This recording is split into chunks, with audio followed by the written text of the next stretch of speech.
மாமன்னன் படத்தில் எதிரும் புதிருமான கதாபாத்திரங்களில் நடித்த வடிவேலு மற்றும் ஃபகத் ஃபாசில் இந்த படத்தில் இணக்கமாக இருப்பது போன்ற காட்சிகளை கண்ட ரசிகர்களுக்கு படத்தின் மீது அதிக எதிர்பார்ப்பு இருந்தது. படத்தின் கதை கன்னியாகுமரியில் தொடங்குகிறது.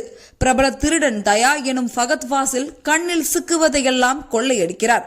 ஒரு நாள் ஒரு வீட்டிற்கு கொள்ளையடிக்க சென்றபோது கைகள் கட்டப்பட்ட நிலையில் இருந்த வேலாயுதத்தை, அதாவது வடிவேலுவை சந்திக்கிறார். தன்னை விடுவித்தால் பணம் தருவதாக கூறுகிறார் வேலாயுதம். வேலாயுதத்தை விடுவித்த பிறகு அவர் ஞாபக மறதி நோயால் பாதிக்கப்பட்டு இருப்பதையும் அவரது வங்கிக் கணக்கில் 25 லட்சம் ரூபாய் பணம் இருப்பதையும் தயா தெரிந்து கொள்கிறார். அதை திருடுவதற்கு திட்டமிட்டு வேலாயுதத்திற்கு உதவுவது போல முன்வரும் தயா தனது இருசக்கர வாகனத்திலேயே திருவண்ணாமலைக்கு அழைத்துச் செல்கிறார். இவர்களுடைய பயணத்தின் போது என்ன நடந்தது, இறுதியாக தயா பணத்தை திருடினாரா என்பதுதான் படத்தின் மீதி கதை.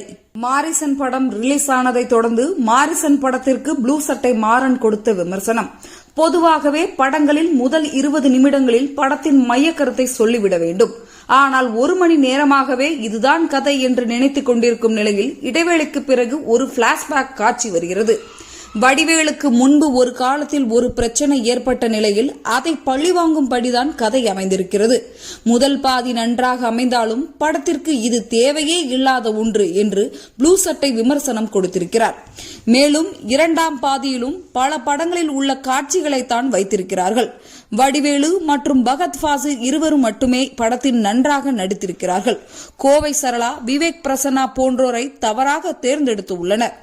படத்தின் நேரத்தை குறித்து திரைக்கதையில் கொஞ்சம் பட்டி டிக்கரிங் பார்த்திருந்தால் படம் சூப்பராக இருந்திருக்கும். மற்றபடி மாரிசன் படத்திற்கு சுமாரான மார்க்கை தான் ப்ளூ சட்டை மாறன் கொடுத்திருக்கிறார்.